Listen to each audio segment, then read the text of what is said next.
What's up guys, your boy the one for and it's time for another champion tier list para sa League of Legends Wild Rift.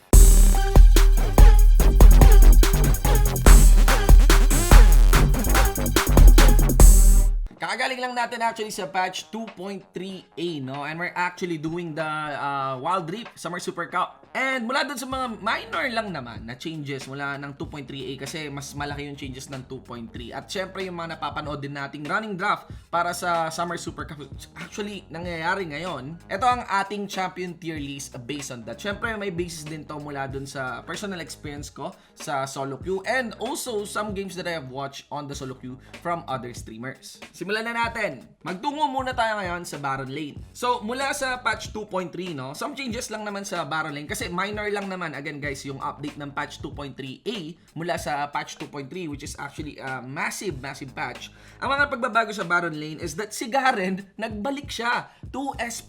Yes, dati na-demote si Garen pagdating ng patch 2.3 to S because of a direct nerf towards him and his tankiness by the late game. Pero because of the changes sa Sunfire Aegis and actually tanky items for the jungle, yung running meta pagdating sa mid game and even late game, there are very few frontline options against the Garen. And in terms of scaling, pagdating sa bruskuhan, si Garen pa rin yung namamayagpag. Habang si Darius naman na actually na-promote sa S+, because of his strong presence upon the introduction ng Phase Rush, na-demote na siya ngayon sa S. Okay pa rin naman si Darius, malakas pa rin naman. Pero because of the nerf on the Sunfire Aegis, ayun nga parang Garen talaga yung headline ngayon and walang kasama masyado si Darius in the frontline in dealing against the Garen. Plus, because of the normalization ng mga ADC ngayon, and actually pagbabalik ng mga artillery champions sa mid lane such as Ziggs and Orianna in the mid lane, plus yung Seraphine pa, medyo madaling nakakait lang yung Darius talaga. And finally, we've decided na iangat na nga si Gragas sa tier S doon sa top lane side. For the longest time, nilalagay ko lagi siya sa tier A kasi kumbaga parang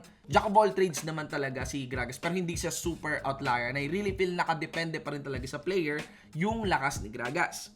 Pero Gragas overall is just a very safe champion to play with into the Baron lane. Not to mention yung capacity niya to really mix up the draft because of his flexibility and therefore is deserving of the S tier for the Baron lane. Syempre kasama pa rin sa mga pinakamalakas na pick for the Baron lane would be of the Renekton plus the Fiora. Ang ganda ng update na ginawa nila kay Renekton. Di nang butike si Lolong. And if naging pabaya ka in dealing with him for the early game during the laning phase, malaki ang problemang dadalhin ni Renekton against sa inyo pagdating sa mid game and even in the late game. And yeah, you also have the Fiora who's really capable of standing on her own ground pagdating din sa Baron lane. Whereas for the S tiers, hindi pa rin naman nawala sila Akali and even Camille. Actually, yung pagbabago kay Akali, some would say na mas malakas pa nga si Akali ngayon pagdating sa late game. Habang kahit hindi naman pinapakita, naniniwala ako na malakas-lakas si Irelia and given the chance to be shown in competitive, I think she will become a meta pick and actually a stable pagdating sa Baron lane. Of course, you still have the A tiers pagdating sa Baron lane, which are really still good champions, no? Pero syempre, nakadepende na lang talaga sa user yan. And finally, the B tier still falls onto Teemo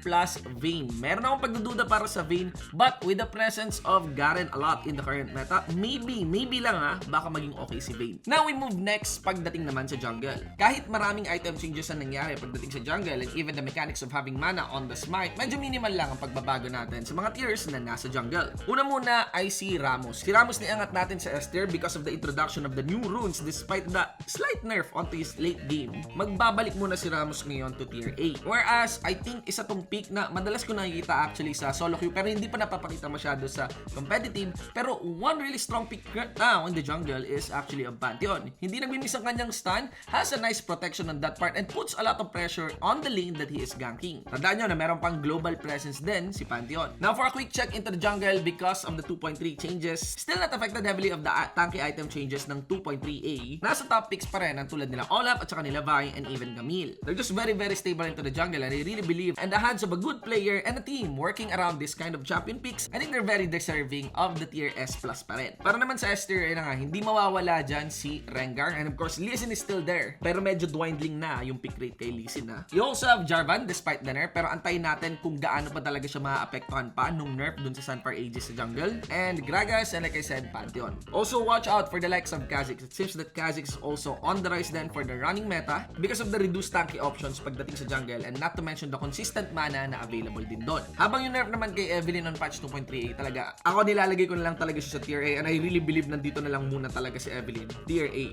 Still, we have some difficult picks to pull up para sa jungle. We have Tryndamere and we also have Master Yi. Pero antay lang natin yung mga bagong updates pa. Master Yi may have the chance of increasing his tier by the next patch. For the main reason that is actually on the rise, and some good Master Yi players have been making waves din sa solo queue. Plus, some of the new runes tulad ng Adaptive Carapace at saka Second Wind ay actually napakaganda para kay Master Yi. And ewan ko kung mamamaalam na to, pero andito pa rin, nauso ng patch 2.3, di ko alam kung babay na talaga sa 2.3a, may Darius jungle pa rin. Napakahirap lang gawin. Now we look into the mid lane tiers. Para sa mid lane, it goes without saying, Diana has been demoted towards A. Mukhang naramdaman na talaga yung impact even in the previous patch na ginalaw yung ultimate ni Diana at binawasan and even her attack speed, at mukhang mas naging conservative na yung play rate kay Diana ngayon. Habang yung nerf naman kay Katarina, a lot of players have been telling me na nasa S tier talaga si Katarina, and I did put her on the S tier on the previous tier list that I have. Pero ngayon 2.3a, especially with the nerf, not on the face rush Katarina na namaalam na, but actually dun sa kanyang passive, which is the voracity damage,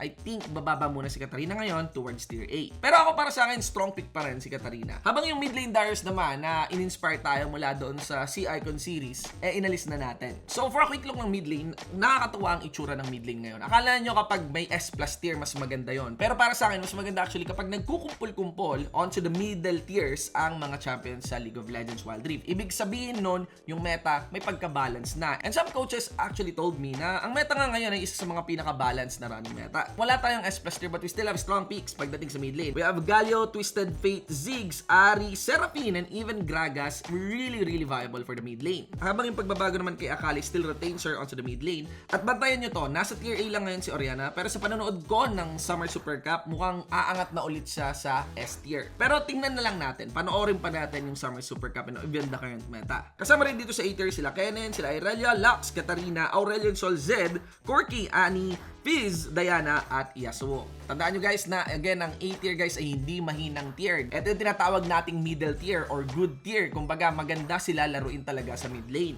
Pero nakadepende pa rin talaga sa mga players. Habang sa baba naman nila, ang B tier picks pa rin natin. Wala pa rin tayong Evelynn mid, pero merong ibang sumusubok pa rin. We have a Timo in the mid lane and even Kha'Zix is still viable in the mid lane. And there's still some na sumusubok pa rin gawin ito, Ezreal in the mid lane. Ngayon, magtungo naman tayo sa Dragon lane, mga ADC.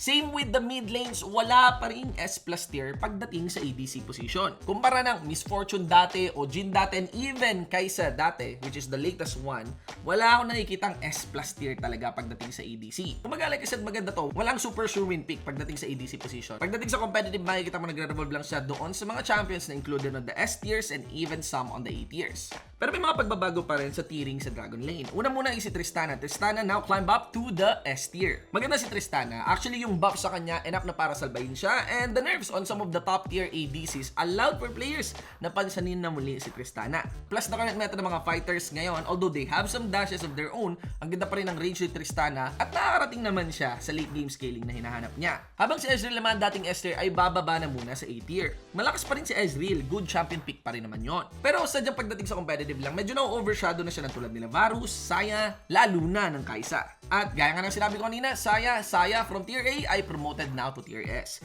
Her presence and her range at ang utilization niya pagdating sa competitive Wild Rift, it goes without saying na considered itong ADC na to as a strong pick by many teams. And yeah, silipin natin ang ADC role. Kasama ni Tristana Kai'Sa Saya sa S tier ay si Corki at Varus din. At sa A tier naman, again, nakadepende pa rin talaga ito sa gumagamit sa compositions, but they are not bad picks. You have Draven, Jinx, Jhin, at Ashe. Meanwhile, some ADC options such as Twisted Fate, Miss Fortune still on the B tier, and I really believe kailangan nila ng buff. But we have Vayne.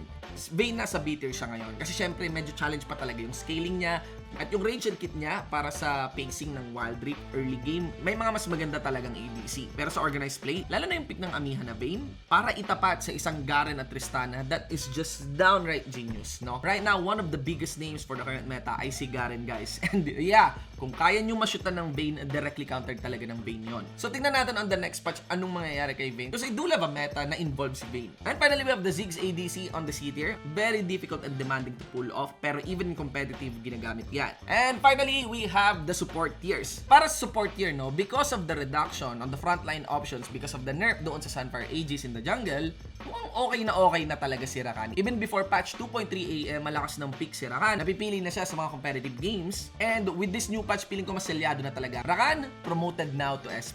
He is now up there among top support options kasama ni Serapin, Jana, at Galio. Kasunod naman ang S+ tier sa support ay ang S tier support natin na si Alistar at si Brom. And I also see na hindi man natin masyado nakikita sa competitive, Soraka is actually a pretty good support. Nasulit actually ni Soraka yung bagong second win. And even the bone plating rune adds more to her survivability, which alam naman natin sobrang importante. Pero bantayan nyo rin yung mga picks katulad nila Sona at nila Lulu kasi may chance ang maging staple ulit sila tulad ng pagbabalik sa popularity ngayon ni Oriana. At kahit si Diana namin rin natingnan nyo, agad nakakatuwa itong patch na to o yung itsura ng meta natin ngayon. Kasi on a certain extent, except for Garen, masasabi mong balancing nga siya. And yeah, I think yung mga A-tier supports ngayon, tulad nila Lulu, Sona, Leona, Nami, may get onto the higher tiers pa. On the B-tier supports naman, andun pa rin yung Annie. Yes, pwede nyo i-support si Annie. Mahirap lang. You can also play Gragas support in certain cases, same as how you play Malphite support. And on the C-tier, guys, yes, pwede siya gawin. Ang hirap nga lang, Font of Life Ash support. So, yeah, ayun, that's it. That's our Curie Crafted Champion tier list para sa latest patch ng Wild Rift, ang patch 2.38. Ulitin ko lang yung sinabi ko, I really feel that among many metas na lumipas na for Wild Rift, this one has been the most balanced so far.